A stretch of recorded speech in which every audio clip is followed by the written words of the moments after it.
Żelazny z poznańskiego aeroklubu, grupa akrobacyjna na czele z Krzysztofem Szopą-Szopińskim nas wspiera. Zobaczcie, oni są tutaj nad Lednicą, robią beczkę, we trójkę, potrójną, razem. Zróbcie im wielkie brawa, oni to słyszą i widzą.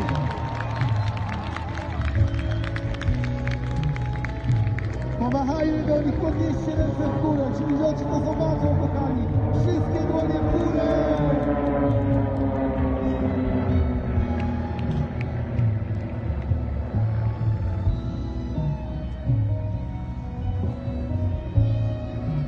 Grupa akrobacyjna Orlen Żelazny.